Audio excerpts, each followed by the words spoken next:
우리 사랑하는 성도 여러분, 한 주일 동안 주님의 은혜 가운데 모두 평안하셨습니까? 오늘 저희 교회를 찾아오신 손님 또 모든 우리 성도님들에게 하나님의 넘치는 축복과 은혜가 함께하기를 축원합니다. 우리 지금 한국에 아주 유명한 그런 걸그룹들이 많이 있죠. 인기를 끄는 그런 걸그룹들이 전 세계적으로 유명한 그런 걸그룹들이 있는데 저희 교회에도 걸그룹이 있습니다. 그 이름은 중년시대라는 그런 소녀시대가 아니고 중년시대라는 그런 걸그룹에 있어서 항상 우리들에게 은혜로운 그런 찬양을 들려주셨습니다. 감사합니다. 이제 여러분들이 다 밴드나 또 입소문으로 다 들으셔서 아시겠지만 내일 이제 우리가 우리 교회에서 이제 드디어 아침에 일찍 이제 기차 선교 여행을 떠납니다. 여러분들이 많이 설레시고 기대하시리라 생각됩니다. 그래서 여러분들이 내일 즐거운 시간 가지시고 이따 광고 시간 끝나고 우리 엄지현 집사님 잠깐 나오셔서 내일 여행에 관해서 전반적인 좀 브리핑을 좀 잠깐 해주시겠으면 출발한 시간이나 집합 시간 뭐 이런 것들에 대해서 아마 자세하게 좀 우리 집사님이 아마 또 안내를 해주시는 그런 시간이 있으리라 생각됩니다. 수요일 날 우리 유재열 집사님의 언니 되시는 이제 여러분들 이제 기도 요청을 드릴 거에 대해서 좀 말씀을 드리겠는데 유재열 집사님 언니 되신 우리 유숙자 사모님이 뜻밖의 일로 인해서 수술을 받으셨어요. 샌 호아킨 카운티 그 제너럴 하스피tal 그래서 이제 입원하셔서 제가 목요일 날 방문을 갔다 왔는데 수술도 잘 되셨고 또 아주 얼굴도 좋으셨습니다. 그래서 아마 곧 지금 아마 오늘 아마 옮기셨는지 모르겠는데 리헵 그 재활 병원으로 아마 옮기셔서 재활 치료를 받으시고 이제 그 경과에 따라서 이제 댁으로 이제 아마 가실 것 같습니다. 그래서 내일 뭐 우리 기차여행도 못 가시게 돼서 굉장히 아쉬움을 많이 하시더라고요. 여러분들이 빨리 속히 재활도 잘 되셔서 얼른 회복하셔서 집으로 가시고 또 일상적인 그런 생활로 돌아가실 수 있도록 여러분들의 기도를 부탁드립니다. 서양 속담 중에 이런 말이 있습니다. 웅변은 은이요 침묵은 금이다 라는 그런 말이 있습니다. 이 그 속담의 의미가 무슨 의미입니까? 말을 많이 하는 것보다는 이렇게 조용히 침묵을 지키는 것이 미덕이다 라는 그런 의미입니다. 우리 한국 사람들도 저도 어릴 때 그런 교육을 받고 자랐는데 특별히 언제 말을 하면 안 된다고 여러분들 배우셨습니까? 어르신들 밥 먹을 때 절대 얘기하면 안 된다고. 그래서 굉장히 화난 사람들이 앉아서 밥 먹는 것처럼 그렇게 서로 아무 말 없이 밥만 이렇게 먹는 그런 교육을 좀 많이 받았습니다. 이게 유교 문화의 영향 때문에 남자는 특별히 과묵해야 된다. 말이 없어야 된다. 말 많으면 오랑캐라고 그렇게 또 그런 말도 있었어요. 말 많으면 또 공산당이라고 그러고 그런 말도 있었습니다. 성경에는 하나님 앞에서 역시 잠잠하라고 그렇게 기록을 하고 있지만 하나님께서는 우리에게 항상 침묵할 것을 원하시는 것만은 아닙니다. 때때로 하나님께서는 하나님 앞에서 적극적으로 반응하고 표현하시기를 우리들에게 원하셔요. 오늘 저희들이 함께 읽을 본문은 하나님의 적극적인 그런 액션 앞에서 침묵한 한 가족을 다루고 있습니다. 이 시간 저는 열왕기상 14장 1절부터 9절에 있는 말씀을 본문으로 해서 침묵하는 것은 믿음이 아니다 라는 제목으로 함께 말씀 연회를 나누고자 원합니다. 우리 다 같이 하나님의 말씀 열왕기상 14장 1절부터 9절까지 있는 말씀입니다. 그때에 여로보암의 아들 아비야가 병든지라 여로보암이 그 아내에게 이르되 청컨대 일어나 변장하여 사람으로 그대가 여로보암의 아내임을 알지 못하게 하고 실로로 가라. 거기 선지자 아히야가 있나니 저는 이전에 내가 이 백성의 왕이 될 것을 내게 고한 사람이니라. 그대의 손에 떡 10과 과자와 꿀 1병을 가지고 그에게로 가라. 저가 그대에게 이 아이의 어떻게 될 것을 알게 하리라. 여로보암의 아내가 그대로 하여 일어나 실로로 가서 아히야의 집에 이르니 아히야는 나이로 인하여 눈이 어두워 보지 못하더라. 여호와께서 아히야에게 이르시되 여로보암의 아내가 그 아들이 병듦을 인하여 내게 물으러 오나니 너는 이리이리 대답하라. 저가 들어올 때에 다른 사람인 채 함이니라. 저가 문으로 들어올 때에 아히야가 그 발소리를 듣고 말하되 여로보암의 처여 들어오라. 내가 어찌하여 다른 사람인 채 하느뇨. 내가 명령을 받아 흉한 일로 내게 고하리니 가서 여로보암에게 고하라.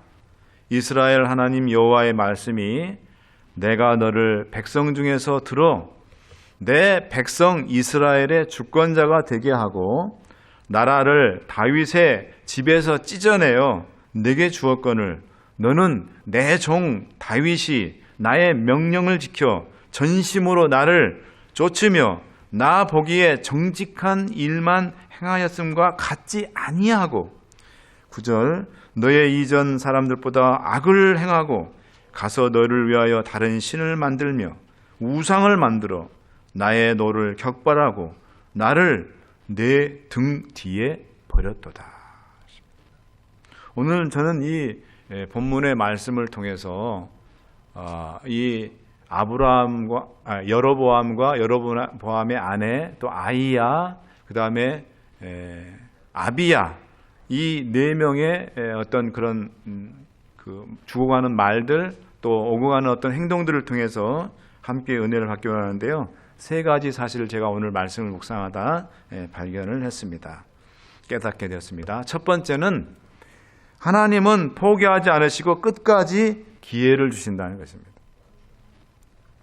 여러분, 오늘 여로보암이 등장하죠? 이스라엘의 왕이었습니다. 북방 이스라엘의 왕이었는데 이 사람이 누구였습니까? 이 여로보암은 도대체 누구입니까? Who is 제로보암? 여로보암이 누구입니까? 자, 첫 번째로 이 여로보암이 누구였냐면 그 여로보암이 누구인지를 알 수 있는 말씀이 있습니다. 열왕기상 11장 26절에 있는 말씀입니다. 열왕기상 11장 26절 여로보암이 누구인지를 알려주는 그런 단서를 제공해주는 말씀입니다. 그는 에브라임 족속인 스레다 사람이요. 첫 번째 이 여로보암은 어느 족속 사람이죠? 12지파 중에 에브라임 족속입니다. 그리고 고향은 스레다 출신이에요. 그리고 이 어머니의 이름이 나옵니다. 어머니의 이름이 뭐죠? 그의 어머니의 이름은 스루아이니, 스루아. 근데 이 어머니 상태가 어때요? 과부라. 과부라. 그 당시에 이 과부로는 완전히 사회적인 약자입니다. 완전히 이 사회 클래스 중에서 제일 밑에 있는 바텀 클래스에 속하는 로월 클래스에 속하는 그런 분들이 바로 뭐냐면 이 과부였는데 그 과부의 아들이었으니 얼마나 어렵게 컸겠어요. 다른 말로 얘기하면 요즘 우리 젊은 한국의 아이들이 얘기하는 흑수저 출신이에요. 금수저나 다이아몬드 물고 태어난 그런 출신이 아니라 흑수저 물고 태어난 그런 미천한 아주 비천한 그런 가문 출신이었습니다. 그런데 이 여로보암에게 기회가 왔어요. 열왕기상 11장 28절 보겠습니다. 이 사람 여로보암은 큰 용사라. 솔로몬이 이 소년의 부지런함을 보고 세워 요셉 족속의 역사를 감독하게 하였다니. 이 흑수저 출신이라서 전혀 어떤 신분 상승의 기회가 전혀 없을 줄 알았던 이 여로보암에게 기회가 왔어요. 그 당시에 왕이었던 솔로몬에 의해서 선택이 된 겁니다. 그리고 아주 중요한 그런 직책을 맡게 됩니다. 그런데 이 여로보암이 솔로몬 왕에게 이렇게 픽업이 되고 이런 귀중한 막중한 책임 있는 자리를 맡는 고관이 된 이유가 있습니다. 28절에 그 이유가 나와요. 솔로몬이 뭘 보고 이 사람을 중요한 직책을 맡은 사람을 삼았다 했죠? 이 소년의 부지런함을 보고 그랬습니다. 첫 번째는 큰 용사라는 말이 나옵니다. 이 큰 용사라는 말의 원어가 뭐냐면은 헤일 기볼이라는 그런 말입니다. 이 말은 뭐냐면 아주 용감한 전사다, 그런 뜻이에요. 근데 이 헤일이라는 뜻이 무슨 뜻이냐면 용감한 이라는 뜻도 있지만 아주 유능한, able man, 아주 이 유능한, 아주 이 능력이 있는 그런 사람이었다는 거예요. 그리고 이 부지런했다는 말을 멜라카라고 그러는데, 이 멜라카를 뭐라고 얘기했냐면은 유일하게 제가 여러 성경들, 영어 성경들 다 원문을 번역한 걸 봤는데 다 근면 성실하다 이렇게 부지런하다 이렇게 해놨는데요. NIV 성경은 뭐라고 했냐면은 Solomon saw how well the young man did his work. 이 말은 무슨 뜻이에요? 솔로몬이 이 여로보암이 일을 얼마나 잘하는지를 봤다는 거예요. 뭘 맡겨놓으면 이 사람이 아주 능력 있는 사람이니까 아주 민첩하고, 네? 그 다음에 또 아주 근면하고 또 아주 용기가 있고. 근데 여기 보니까 얼굴이 잘생겼다는 말은 없어 보니까. 그래서 내가 봤어요. 얼굴 잘생긴 거는 중요하지 않구나. 얼굴 이쁜 거는 중요하지 않구나. 그걸 깨달았어요. 제일 중요한 건 뭐예요? 내가 어떤 일을 할 수 있는 어떤 그런 능력이 중요한 거예요. ability, able. 그리고 이 부지런함을 제가 어떤 성경을 또 찾아보니까요, 원어적인 의미가 뭐냐면은 produce. 그러니까 뭔가를 맡기면 이 사람은 아주 생산적인 거를, 하나를 맡겨놓으면 두 가지, 세 가지의 어떤 일들을 이뤄내는 그런 사람이라는 뜻이에요. 그런 사람을 아주 produce한 그런 productibility한 그런 사람이다 그러잖아요. 네? 그렇기 때문에 이 여로보암이 솔로몬 왕의 눈에 들었고, 솔로몬 왕이 그래서 아주 중요한 어떤 궁전 건축을 하는 그런 건축 사업의 중요한 부분을 담당하는 감독으로 삼았다는 겁니다. 우리 청년들은, 뉴스들은 잘 들어야 돼요. 내가 준비가 안 되면 어떤 사람이 쓰고 싶어도 쓸 수가 없어요. 왜? 내가 레디가 안 돼 있기 때문에. 그래서 여러분 때는 지금은 열심히 준비하고 미래를 위해서 여러분 자신을 업그레이드하는 지금 시간이에요. 그래서 힘들고 어려워도 참고 이겨내야 돼. 그런 훈련하는 시간이 지금이에요. 자, 이렇게 솔로몬 왕에 의해서 고임을 받는, 그러니까 사랑을 받는 그런 그 사람이 여로보암이었는데, 이 여로보암에게 위기가 올라옵니다. 자기를 사랑하던 왕으로부터 이제 원수 취급을 받고 정적 취급을 받는 그런 일이 생겨요. 자, 역시 11장 29절부터 31절, 37절 보겠습니다. 왜 그렇게 하루아침에 그렇게 관계가 바뀌었는지 보겠습니다. 그 즈음에 여로보암이 예루살렘에서 나갈 때에 실로 사람 선지자 아히야가 길에서 여로보암을 만나니 아히야가 새 의복을 입었고 그 두 사람만 들에 있었더라. 조용히 하나님의 선지자하고 여로보암만 있는 시간이 있었다는 거예요. 그런데 그때 이 선지자가 뭔 얘기를 지금 무슨 얘기를 지금 이 여로보암에게 해줍니다. 아히야가 그 입은 새 옷을 갑자기 쭉 찢어가지고 12조각으로 옷을 나눴다는 거예요. 그런 다음에 31절 여로보암에게 이르되 너는 이 10조각을 취하라. 이스라엘 하나님 여호와의 말씀이 내가 이 나라를 솔로몬의 손에서 뺏어서 10지파를 너한테 주고 그렇게 말씀했어요. 그 다음에 이제 37절 하고 있습니다. 내가 너를 취하리니 너는 무릇 내 마음에 원하는 대로 다스려 이스라엘 위에 뭐가 되라? 왕이 되라. 이 얘기는 뭡니까? 12지파 중에 지금 이 유다 나라를 나눠가지고 10지파를 떼서 너한테 주겠다. 그리고 유다는 지금 이 유다는 2지파밖에 없다. 유다 이 남방 유다는 어느 지파가 있었을까요? 이름에 있으니까 눈치 빠른 사람 유다 지파하고 또 베냐민 지파, 벤자민, 두 지파가만 유다에 속해 있고 나머지 10지파는 전부 다 여로보암의 세울 북방 이스라엘에 속하게 될 것이라는 거예요. 이 얘기를 딱 했는데 둘만 얘기해요. 여러분 세상에 비밀이 있습니까? 없습니까? 없어요. 이 얘기는 절대 비밀이야. 한 얘기까지 나가요. 그래서 낱말은 새가 듣고 반말은 쥐가 들어요. 아무리 조용히 해도 새하고 쥐들이 그 얘기를 듣고 얘기를 해준단 말이에요. 다 여기저기 다. 네? 그렇기 때문에 이 얘기가 누구한테 결국은 들어갔을까요? 솔로몬 왕에게 들어갔어요. 그럼 이 얘기를 듣고 솔로몬이 화가 났을까 안 났을까? 이거는 틀림없이 역모라는 거예요. 역모. 감히 내가 그렇게 이뻐하고 내가 그렇게 사랑했던 여로보암 네가 반역을 꾀해서 나라를 둘 나라가 네가 왕이 된다고? 그러면서 뭡니까? 당연히 솔로몬이 여로보암을 죽이려고 했겠지. 그랬을 때 이 여로보암이 그걸 알고 어떻게 했을까요? 도망쳤죠. 어디로 갔어요? 애굽으로 도망쳤습니다.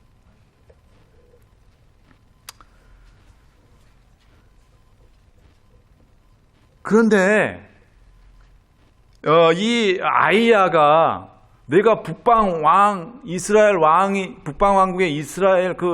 이스라엘의 왕이 될 건데 네가 왕이 됐을 때는 반드시 이렇게 하라고 또 아이야 선지자가 이 여로보암에게 권면을 줬어요. 네가 왕이 됐을 때는 반드시 이렇게 해야 된다. 그게 11장 38절입니다. 한번 보겠습니다.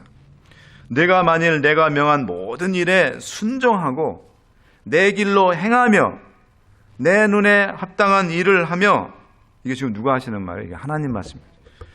내 종 다윗의 행한 같이 내 율례와 명령을 지키면 내가 너와 함께 있어 내가 다윗을 위하여 세운 것 같이 너를 위하여 견고한 집을 세우고 이스라엘을 내게 주리라.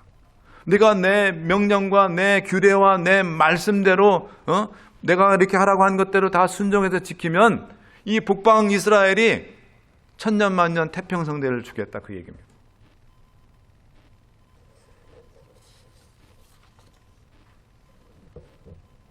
그런데 솔로몬이 죽고 이제 실제로 이 유다가 나눠져서 북방 이스라엘의 왕이 이제 여로보암이 됐는데 10지파를 지지 세력을 얻고, 그런데 과연 왕이 된 여로보암이 여러분 선지자 아이야의 권면을 따랐습니까? 열왕기상 13장에 보면 왕이 된 다음에 이 여로보암이 어떤 일을 하는지를 자세하게 기록해 놨어요. 맨 먼저 이 여로보암이 한 게 뭐냐면은 토목공사를 막 했어요. 북방 이스라엘 백성들이 특별히 예루살렘 성전에, 그때만 해도 성전이 예루살렘에 있었으니까 나라는 두 나라로 갈라졌지만 예배는 드리러 여전히 백성들이 어디로 내려가는 겁니까? 예루살렘에 내려가니까 혹시 이 여로보암이 의심하는 거예요. 야, 갔다가 저 유다의 솔로몬 아들 르호보암의 꾀임에 넘어가서 내 백성들이 전부 다 나를 버리고 다시 남방 유다를 싹 다 가면 어떻게 할까? 그런 생각에 아주 이 전전긍긍하던 이 사람이, 이 민심이 자기한테 떠날 걸 염려해서 단과 베델에 제단을 쌓고 거기에 송아지 우상을 만든 다음에 백성들 알고 우상 숭배하게 만들었어요. 그리고 절대 여러분 제사장은 누구만 될 수 있습니까? 레위인들만 밖에 안 돼요. 제사장은 반드시 레위 지파에서만 이스라엘 제사장이 되죠. 그런데 이 여로보암이 왕이 돼가지고 제사장을 일반 백성 중에서 아무 자격이 없는 무자격자를 뽑아서 제사장을 삼았다.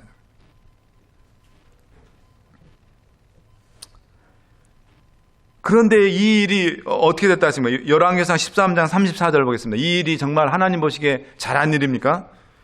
열왕기상 13장 34절 보겠습니다. 이 일이, 함께 읽겠습니다. 시작. 이 일이 여로보암 집의 죄가 되어 그 집이 지면에서 끊어져 멸망케 되느니라. 하나님께서 이 여로보암에게 지금 심판의 기별을 준 것입니다. 여로보암의 죄로 인하여 집안 전체가 멸망되게 됐습니다.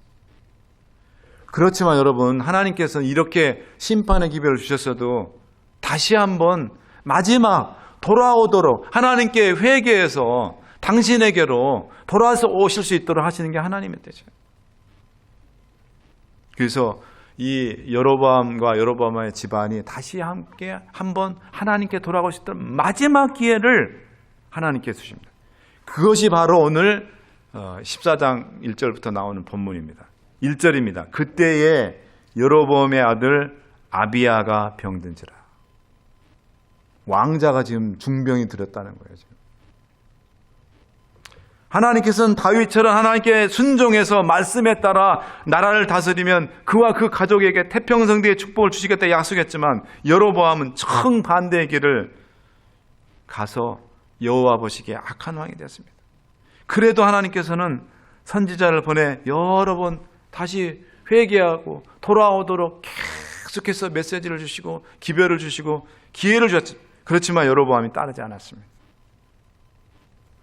여로보암을 바로 심판하실 수 있으셨지만 하나님께서는 그에게 마지막으로 the last chance, 마지막 opportunity를 그에게 주셨습니다. 아들이 병들게 하심으로 하나님께서 여로보암이 회개하고 돌아오기를 기대하셨습니다. 여러분, 우리 하나님은 절대로 즉결 심판하시는 그런 잔인한 그런 하나님이 아니십니다. 죄인이 회개하고 돌아올 때까지 기회를 주시는 분이 우리 하나님이십니다. 여러분, 한번 이스라엘 백성들을 한번 보십시오. 배도의 길, 악한 길을 갈 때 하나님께서 계속해서 주님의 선지자들을 계속해서 보내서 회개하라고 호소하십니다. 그러나 끝내 회개하지 않았을 때에 이방 나라를 통해서 하나님께서 심판하셨어요. 그래서 BC 722년에 북방 이스라엘이 아수르에게 멸망을 당합니다. 그리고 남방 유다는 BC 586년에 바벨론에 의해서 멸망을 당하게 되십니다. 이렇게 중병이든 오늘 내일 이제 언제 죽을지 모르는 죽음을 눈앞에 둔 아들을 보면서 어느 부모님이 애타고 우리 아들 살 길이 있지 않나 그렇게 찾는 그런 부모님이 어디에 없지 않겠습니까? 그래서 아들을 살려야 됐다는 그런 마음으로 이 여로보암이 아내를 자신이 가지 않고 왕비를 보내는 모습을 볼 수가 있습니다. 선지자에게. 참 우리도 보면 우리 남자들 여기서 보면 참 남자들은 다 똑같아. 왕이나 평민이나 뭐 아랫사람 위에서 하는 것이 여자들이 다 동감하시고 꼭 집안에 어려운 일 생기면 남편들이 제일 먼저 앞서는 게 누구예요? 아내들 내보내잖아요.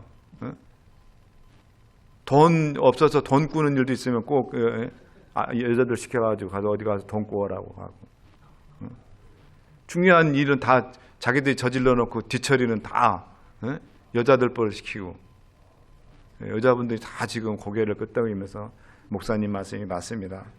적극 다 찬동합니다. 뭐 집안일이든 밖에 일이든 싸질러 놓고 다 자기네들이 싸질러 놓고 말이야. 벌려놓고 말이야. 다 우리 버릇 다 일 처리하라 그러고 말이야. 우리가 무슨 뭐 청소부야? 뭐 하면서 여러분들이 많이 공감하시는 웃음이었어요. 이 여로보암도 왕인데도 지금 이랬어요. 그런 여러분 우리 남자들 이해해 주세요. 왕도 이러는데 우리도 이렇게 하는 거 너그럽게 이해해 주시기 바랍니다. 그리고 또 이 여로보암이 진짜 회개해가지고 하나님 말씀을 들어보기 위해서 선지자 아이에게 아내 보냈을까요? 지가 가야지. 자기가 남자가 말이야. 응? 여자나 내세우고 말이야. 아브라함도 그랬잖아요. 아브라함도 여러분 보세요. 믿음의 조상이란 아브라함도 우리가 여기 그래서 저는 큰 용기를 얻었어요. 내가 뭐 아브라함처럼 그렇게 믿음이 훌륭하지도 않고 나는 믿음의 조상도 아닌데 뭐 나야 뭐 이해가 되겠지. 그런 위로가 좀 되더라고요. 이 사람이 진짜 회개하지 않고 회개한 척만 했다는 것을 우리가 알 수 있는 게 자기 부인 보낸 거. 그 다음에 두 번째는 뭐예요? 아이야가 늙어 눈이 보이지 않는다는 사실을 딱 어떻게 또 이 정보가 또 있어가지고 왕비 복장에서 보냈어요? 아니면 일반 여인 복장으로 보냈어요? 여염집 일반 여인 복장을 했어요. 이거 보면 이 사람이 진짜 회개한 사람이 아니야. 정말 아들 살리고서 막 갈급해서 막, 예? 참 하나님께 매어달라겠다. 그런 심정으로 지금 뭐예요? 그렇게 그런 입장이 아니라는 걸 우리가 알 수가 있어요. 서민인 척 흉내내기 위해서 여러분 그 당시에 하나님의 종을 만나기 위해서는 이제 선물을 가지고 이렇게 가는데 일반 서민들은 이제 귀족들은 다릅니다. 왕족들은 달라요. 일반 서민들이 하나님의 종을 만나러 갈 때 빈손 이런 거 보면 이스라엘 사람들이나 우리 유대인들이나 우리나 풍습이 똑같은 것 같아요. 우리도 누구 만나러 갈 때 빈손으로 안 가잖아요. 조그만 뭐라도 선물을 가지고 가잖아요. 근데 보통 서민들은 하나님의 종을 만나러 갈 때 어떤 선물을 하냐면 떡 10개. 떡 10개 하고 우리만 떡이지만 이 유대인들은 빵이죠. 빵 10개. 그 다음에 과자. 이렇게 한 과자겠죠. 그 다음에 꿀 한 병. 이게 그래도 그 당시 서민들이 최고로 정성껏 장만해서 드릴 수 있는 선물이에요. 귀한 선물입니다. 그래도. 그거를 왕족인데 왕이면 온갖 종게 지금 왕 창고에 좀 그득한데 이런 거 가지고 지금 보내는 거. 왜? 자기 아내가 왕비가 아니고 일반 서민, 평민이라는 거를 가장하기 위해서 그렇게 하는 거예요. 그래서 회개한 척 하면 눈이 나빠 잘 보지 못하는 선지자가 감동해서 아들에 대해서 좋은 기별을 주지 않을까 하는 여로보암의 계산이 깔린 행동이에요. 그런데 우리 하나님은 다 아세요? 모르세요? 다 아시죠. 여로보암의 잔꾀를 하시고 그가 진정으로 회개하기를 원치 않는다는 사실을 확인한 하나님께서는 아이야를 통해서 그 아내에게 최후의 심판을 경고합니다. 열왕기상 14장 10절입니다. 그러므로 내가 여로보암의 집에 재앙을 내려 여로보암에 속한 산에는 이스라엘 가운데 매인자나 노인자나 다 끊어버리되 거름을 쓸어버림 같이 여로보암의 집을 맑게 쓸어버릴지라. 참 무서운 그런 심판을 하나님께서 기별을 내리고 있습니다. 그런데 이런 경고에도 두렵고 떨리는 경고에도 불구하고 끝까지 회개하지 않고 이렇게 했으면 당장 어떻게 했습니까? 회개해야죠. 주님, 선지자 아히야여, 우리가 너무 잘못했습니다. 눈물로 호소하고 하나님, 제가 죄인입니다. 제가 너무 인간적으로 계산하고 하나님께 나왔습니다. 여로보암과 그 아내가 그렇게 하나님께 매어 달렸는데 어떻게 했습니까? 여로보암 처가 어떻게 했는지 보겠습니다. 14장 17절. 여로보암의 처가 일어나 디르사로 돌아가서 집 문지방에 이를 때에 아이가 죽은지라. 지금 여러분 하나님께 울고불고 아이야 선지자님 어떻게 해야 우리 집안에 내려진 이 모든 화와 재앙이 어떻게 하면 우리가 다시 살 길을 가르쳐 주십시오. 그런데 철두철미하게 침묵하고 아무 일도 하지 않고 일어나 다르사로 돌아갔다 그랬습니다. 여러분, 우리에게 위기가 몰려올 때 그런 위기는 건강에 문제가 생긴다든지 자녀들에게 어려운 문제가 생긴다든지 부부간에 큰 위기가 온다든지 사업적으로 큰 문제에 봉착하든지 이럴 때가 위기입니다. 그럴 때 우리는 우리 자신을 철두철미하게 깊이 돌아보고 성찰해야 됩니다. 하나님 앞에 나가 진정으로 하나님의 도우심을 구해야 합니다. 내 자신이 하나님 앞에 회개할 것이 있다면, 혹 내 자신의 영적인 문제로 이런 위기가 온 것처럼 생각이 든다면 하나님 앞에 철저하게 회개를 해야 합니다. 침묵하지 말고 망설이지 말고 계산하지 말고, 오늘 여로보암과 여로보암의 아내처럼 계산하지 말고 하나님 앞에 나아가 울며 울부짖어야 됩니다. 지금 여로보암과 여로보암의 아내에게는 지금 침묵할 때가 아니에요. 하나님께 울며 울부짖을 때입니다. 내 죄를 용서해달라고 하나님께 소리쳐 외쳐야 됩니다. 기도해야 됩니다. 근데 그렇게 하지 않았습니다. 사랑하는 여러분, 여러분 앞에 위기가 왔을 때 인간적인 어떤 방법을 찾거나 그렇게 하지 마시고 좀 울면서 막 소리도 치고 하나님 앞에 발버둥도 쳐보고 살려달라고, 용서해달라고, 하나님 나에게 은혜를 베풀어 달라고, 그렇게 한번 간절하게 그렇게 한번 여러분 매달리시길 간절히 바랍니다. 오늘 여로보암과 여로보암의 아내는 그렇게 하지 않았어요. 두 번째로 여로보암의 아들을 한번 생각해 보도록 하겠습니다. 여러분, 이 아들은 순전히 아버지의 죄로 병이 들었고 또 아버지가 회개하지 않음으로 인해서 결국은 낫지 못하고 죽었어요. 정말 억울한 죽음이 아닐까요? 이 아들이 평소에 어떤 문제가 있어서 병이 들었다 그런 말이 안 나오는 거 보면은 아버지 죄 때문에 이 아들이 지금 병이 든 거예요. 이 아들이 무슨 잘못입니까? 아버지가 죄를 짓지 않았으면 건강하게 잘 지내다가 왕이 돼서 어쩌면 아버지보다 더 훌륭한 왕이 될 수 있었지 않았겠습니까? 아버지가 회개하지 않는다고 아들을 죽게 하시다니 하나님 정말 너무하신 거 아닙니까? 라는 생각이 들 수밖에 없습니다. 참 이해하기 힘든 그런 상황이에요. 제가 이 말씀을 묵상하면서 이거 어떻게 해야 될까? 안식일에 교회 가던 온 식구가 탄차가 잘 교회까지 가고 있는데 길에서 반대편에서 오던 차에 정면을 받쳐서 일가족이 그 자리에서 사망한 일이 한국에서 있었습니다. 신실한 가족인데 하나님께 예배드리러 가던 가족인데 왜 하나님께서는 그 가족을 사고로부터 지켜주지 않으셨을까요? 왜 교인들을 그토록 사랑하던 목사님이나 사모님들이 교회밖에 모를 정도로 그렇게 헌신적인 장로님과 집사님들이 갑작스러운 증병에 들려서 속절없이 삶을 바쳐야 됩니까?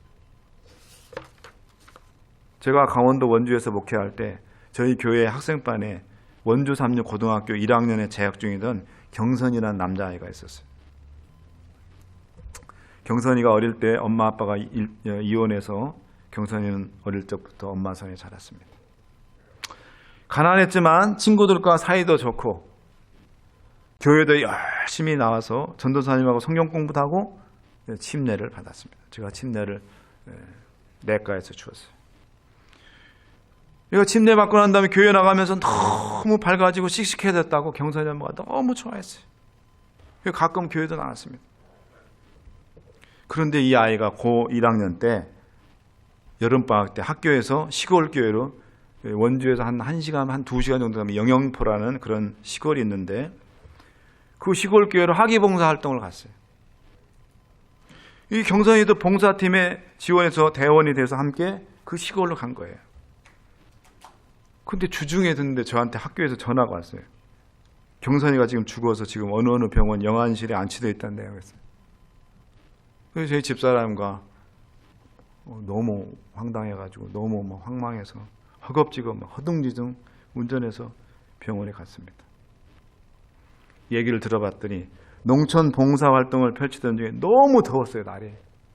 그래가지고 다 같이 그 동네 내과에 그 보가 있는데 시골에 가면 보가 있어요. 이렇게 다 내과에 천에 보가 있어서 물이 그 보 안쪽에 다 모이고 그 보 너머를 물이 막 이렇게 넘치면 떨어지는데 얘들이 가서 수영하다가 그 보 안에 이렇게 물이 이게 흘러 넘치는데 이렇게 웅덩이가 크게 있었는데 거기서 이렇게 하다가 그 안에 물이 떨어지니까 이게 빙빙 돕니다, 물이.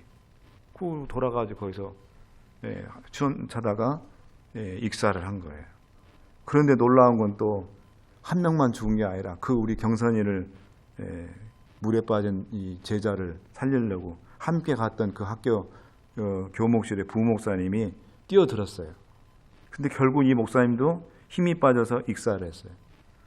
이 목사님이 결혼한 지 몇 달 안 된 새댁 사모님 있었는데 가보니까 경선이 어머니 넋이 나가 있고 이 결혼한 지 몇 달 안 된 새댁 사모님도 역시 넋이 나가 있었습니다. 침례받고 열심히 신앙하던 경선이를 하나님 왜 구해 주시지 않으셨을까? 그 생각이 저한테 들었어요. 경선이가 유일한 희망, 아들 희망에서 유일한 그 아들만 바라보며 모진 세월 이겨내던 저 젊은 경선이 엄마는 어쩌란 말입니까? 소명을 받고 목회에 갓 들어선 저 젊은 종, 하나님 왜 그냥 죽게 버려두셨습니까? 이 후배 목사를 기리기 위해서 삼육대학에 기념비가 비석이 세워졌어요. 살리셨으면 하나님 이 종을 통해서, 젊은 종을 통해서 수많은 영혼들을 구원했을 텐데 하나님 왜 구원하지 않으셨습니까? 뱃속에 목사님의 아이를 가진 저 어린 사모는 어쩌란 말입니까? 정말 제 당시 머릿속이 복잡하고 혼란스럽습니다. 저는 여로보암의 아들이 죽는 과정을 보면서, 그의 장례 과정을 살펴보면서 그때 당혹스러웠던 질문들에 대한 답을 완벽하게 시원하게 제가 답을 찾을 수 없었긴 하지만 그래도 이해 가능한 그런 답을 찾을 수가 있었어요. 열왕기상 14장 13절을 말씀 보겠습니다. 열왕기상 14장 13절에 있는 말씀입니다. 온 이스라엘이 저를 위하여 슬퍼하며, 이제 이 아들 아비야가 죽었어요. 장사 지려니과 여로보암에 속한 자는 오직 이 아이만 묘실에 들어가리니 이는 여로보암의 집 가운데서 저가 이스라엘 하나님 여호와를 향하여 선한 뜻을 품었음이니라. 하나님께서 이 아들 아비야에게 은혜 베푸신 내용이에요. 어떤 은혜입니까? 여로보암 집 가문 중에서 아비야만 정식으로 장례가 이루어지고 또 평안히 묘실에 묻히도록 한 은혜입니다. 하나님께서 아비야에게 이런 은혜를 베푼 이유가 있어요. 그것은 여로보암 식구들 중에, 악한 여로보암 식구들 중에 아비야만 유일하게 하나님 여호와를 향하여 선한 뜻을 품었기 때문입니다. 그 내용이 구체적으로 무엇인지 성경에는 나와 있지 않지만은 납비들의 구전 전승에 의하면 아버지 여로보암이 북방 이스라엘 사람들이 예루살렘에 내려간 것을 두려워해서 방해를 많이 했지만 왕자였던 이 아비야는 예루살렘에 하나님께 예배드려가는 북방 이스라엘 사람들 적극 도와줬다 그럽니다. 선한 일을 한 거예요. 아버지와는 달리 아비야는 하나님을 두려워하고 신뢰하는, 하나님에 대한 믿음을 가지고 있었던 그런 왕자였었습니다. 하나님께서는 그의 아버지 여로보암처럼 아비야가 비참한 고통스러운 죽음을 당하지 않도록 질병을 통해서 죽게 하신 것입니다. 저는 이 부분에서 시편 말씀을 이해할 수 있게 되었습니다. 시편 127편 2절에 있는 말씀입니다. 우리 다 함께 보겠습니다. 시편 127편 2절에 있는 말씀입니다. 시편 127편 2절에 있는 말씀 함께 읽겠습니다. 시작. 너희가 일찍이 일어나고 늦게 누우며 수고의 떡을 먹음이 헛되도다. 그러므로 여호와께서 그 사랑하시는 자에게는 잠을 주시는도다. 여호와께서 사랑하신 자에게 뭘 주신다고요? 잠을 주신다. 이 잠이 뭐예요? 성경에서 잠을 뭘 비유했습니다? 죽음입니다. 친구 나사로가 무덤에 있을 때 내 친구가 뭐 한다 그랬습니까? 예수님께서 내 친구 나사로가 지금 잠을 자고 있다 그랬습니다. 중요한 말씀입니다. 하나님께서 잠을 주신다. 누구한테 준다 그랬어요? 하나님을 사랑하시는 자를 잠재우신다 그랬습니다. 하나님께서는 당신을 사랑하는 신실한 백성들이 더 큰 환난과 고통을 당하지 않도록 미리 잠재우시는 것입니다. 저는 아비야의 죽음에 은혜를 베푸시는 하나님을 보면서 죽음을 두려워할 필요가 없다는 것을 알게 됐습니다. 중요한 것은 죽기 전에 내 마음 속에, 우리 생각 속에, 내 생각 속에 하나님을 향한 선한 뜻이 있었느냐는 것입니다. 따라서 내가 주님을 모시고 산다면 오늘 내가 죽음의 순간에 처해도 두려워할 필요가 없다는 것입니다. 왜 그렇습니까? 바로 그 순간이 하나님의 은혜가 베풀어지는 순간이기 때문에. 사랑하는 여러분, 우리는 매일 삶과 죽음이라는 아슬아슬한 경계에 살고 있습니다. 맞습니까? 이 말에 동의하십니까? 오늘 우리가 살아가면서 어떤 일이 우리한테 닥칠지 모릅니다. 이 사고 많고 무서운 일 많은 이 세상에서. 그렇기 때문에 우리는 늘 삶과 죽음의 경계에 우리는 늘 살고 있어요. 순간순간 우리에게 어떤 일이 벌어질지 모릅니다. 나에게 갑작스러운 어떤 질병의 선고가 내려질 수도 있습니다. 그러나 여러분 두려워하지 마십시오. 내가 주님을 붙잡는 한 우리는 하나님의 은혜의 순간에 있기 때문입니다. 그러기에 우리 그리스도인들은 살아도 주님의 은혜요, 죽어도 하나님의 은혜인 것입니다. 오늘 하루하루를 내 인생의 마지막인 것처럼 생각하시고, 과연 나는 이 순간 하나님과 연결이 되어 있나? 신앙을 끊임없이 점검하고 확인하시는 여러분과 제가 되기를 바라면서 말씀을 마치도록 하겠습니다.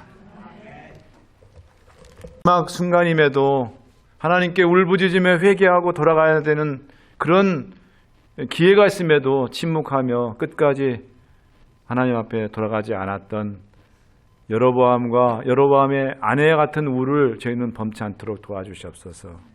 오 아버지, 오늘 우리에게 어떤 위기가 있으면 정말 하나님만이 유일한 해결이고 하나님만이 이 문제의 답이라는 것을 저희들이 깨닫고 하나님께 매어달리고 울부짖으며 하나님의 도움을 구할 수 있는 그런 백성들 되게 하여 주시옵소서. 아버지, 우리가 매일매일 살아가면서 오늘 이 하루가 나에게는 마지막 날이라고 생각하고 주님과 매일 동행할 수 있는 그런 삶을 살기에 최선을 다할 수 있는 그런 저희 되게 도와주시고, 우리 안에 주님을 끝까지 붙들 수 있는 믿음 달라고 기도하며 살아가는 준비된 백성들 되게 하여 주시옵소서. 그로 인하여 우리가 살아도 하나님의 은혜요, 또 죽어도 하나님의 은혜를 받을 수 있는 하나님의 은혜의 백성들 되게 축복하여 주시옵소서.